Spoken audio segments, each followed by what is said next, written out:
ప్రభుత్వ సంస్థల నుంచి తీసుకోవాలని చెప్పేసి ఏ విధంగా రాష్ట్రానికి మనం మేలు చేయగలుగుతామో అదే ఆ దృశ్యంగా మనం ముందుకు వెళ్ళాల్సి వస్తుంది. ఓకే, ఎస్ బాజీ గారు, గుడ్ మార్నింగ్ సార్. నమస్కారం అండి, గుడ్ మార్నింగ్. బాజీ గారు, అధ్యక్షురాలు అంటే కాంగ్రెస్ పార్టీ అధ్యక్షురాలు సన్మానం అనే పాయింట్ని చాలా స్ట్రాంగ్గా తీసుకున్నట్టున్నారు. ఎందుకంటే ఆయనేమో నేను ఇంత చౌకగా తీసుకొచ్చినప్పుడు నన్ను సన్మానించాలి, ఏదైనా అవార్డులు ఉంటే నాకు ఇవ్వాలి అని చెప్పున్నారు. దాన్నే హైలైట్ చేస్తున్నారు. ఎందుకు ఇవ్వాలి మీకు అవార్డులు, ఎందుకు చేయాలి సన్మానం దీనికా అంటూ కూడా ట్వీట్ చేసినటువంటి సిచ్యువేషన్. ఆ ట్వీట్ ఇప్పటి వరకు మనం ప్లే కూడా చేయడం జరిగింది. ఏంటి 1750 కోట్ల సంబంధించి మూర్తి గారు అయితే క్లారిటీ ఇచ్చారు, కలిసారంతే. దీని మీద ఇంకా FBI అయితే విచారణ చేస్తోంది. ఎవరున్నారు ఏంటి అనేది చాలా త్వరితగతిన ముందుకు వస్తాయి. దీంట్లో ఏం సంబంధం అనేది మనం జగన్ బయట కూడా వినున్నాము. ఏం చేశారు, ఏంటి, ఏ విధంగా జరిగింది, ఒప్పందాలు ఏంటి, దాంట్లో వారి పాత్ర ఏంటి అనేది మీరేమంటారు? ముందుగా మీకు అట్లాగే ఐనిస్ వీక్షకులకి, ప్యానెల్లో పాల్గొంటున్న సభ్యులందరికీ కూడా శుభోదయం.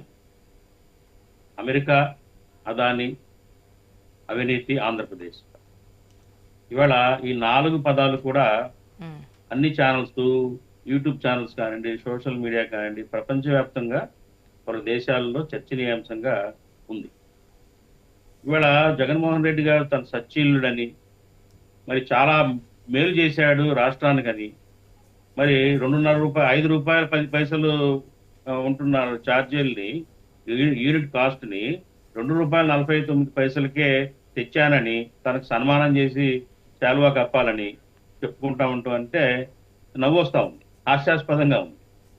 పక్క రాష్ట్రం గుజరాత్లో ₹1.99 ఒక పక్క అదే సంస్థ సప్లై చేస్తున్నప్పుడు ఆ విషయాన్ని పరిశీలించకుండా 1.99కి 50 పైసలు ఎక్కువకి నువ్వు వెలగబెట్టి నీకు సన్మానం చేసి చేయాలనడం అనేది చాలా విడ్డూరంగా ఉంది.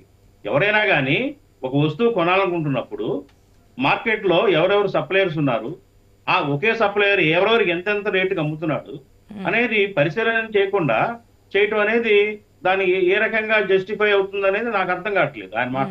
ఇంకొక మాట, 25 సంవత్సరాలుగా లెక్కేస్తున్నాడు ఆయన. 25 సంవత్సరాల పాటు నేను ఇదే రేటు తోటి అగ్రిమెంట్ వేస్తే ఇంత లాభం గణించానని చెప్పేసి. 25 సంవత్సరాల పాటు నువ్వే ఉంటావా ముఖ్యమంత్రిగా? నీకే 25 సంవత్సరాలు అగ్రిమెంట్ అవ్వాల్సిన అవసరం ఏముంది? ఇంకొక పాయింట్ ఏంటంటే ప్రధానంగా ఈ సౌర విద్యుత్తు ఒకప్పుడు 2010-11 ఆ ప్రాంతాల్లో 18 రూపాయలు 19 రూపాయలకి ప్రొడక్షన్ కాస్ట్ కానివ్వండి, సప్లై కాస్ట్ కానీ ఉండేది. తర్వాత అది క్రమేణా లక్ష్మణరావు గారు మీకు ఛాన్స్ ఉంది, ఇంకా మీ వెర్షన్ తీసుకోలేదు ప్లీజ్. 2017 నాటికి అది 15 రూపాయలు 10 రూపాయలకు తగ్గింది. అలా తగ్గుతూ వస్తుంది. కారణం ఏంటంటే ఏదైతే ఈ సోలార్ పవర్ కు వాడే ప్యానల్స్ ఉన్నాయో గతంలో ఫారిన్ కంట్రీస్ నుంచి మనం దిగుమతి చేసుకునేవాడు, ఇక్కడ తయారీ లేదు. ఇవాళ కోకొల్లలుగా ఇప్పుడు కేంద్రం ఇస్తున్న సబ్సిడీలు కానివ్వండి, లేకపోతే రాయితీలు కానివ్వండి, వీటి వల్ల ఏంటంటే చాలా కంపెనీలు ఉత్పత్తి చేస్తున్నాయి మన దేశంలోనే. ఫలితంగా ఏంటంటే ఈ సౌర ఫలకాలే మెయిన్ దీనికి ప్రొడక్షన్ కాస్ట్ పెరగడానికి కారణం, ఇన్వెస్ట్మెంట్ పెరగడానికి కారణం. కాబట్టి అంటే అవి తక్కువగా దొరకటం వల్ల ఇవాళ సౌర విద్యుత్ అనేది ప్రొడక్షన్ కాస్ట్ బాగా తక్కువగా వస్తుంది.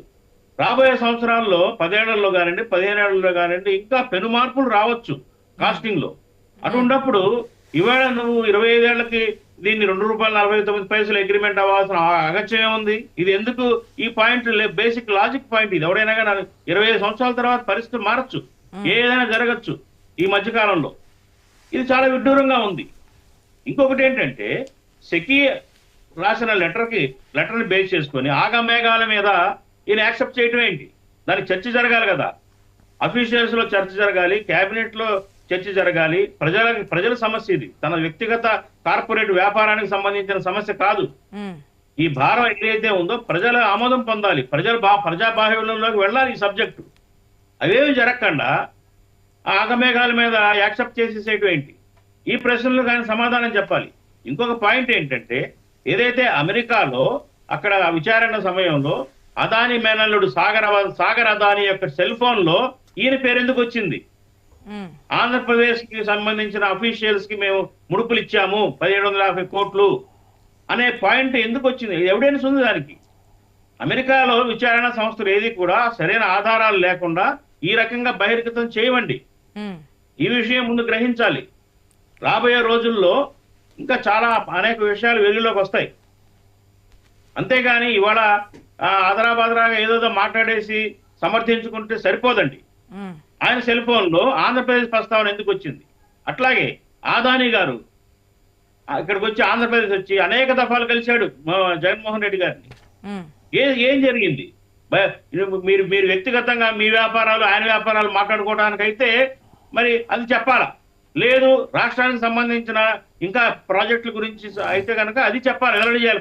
మాట్లాడినప్పుడు కూడా దానికి సంబంధించి చీకటి చర్చలకు తావు లేదు అక్కడ. చీకటి చర్చలకు తావు లేదు.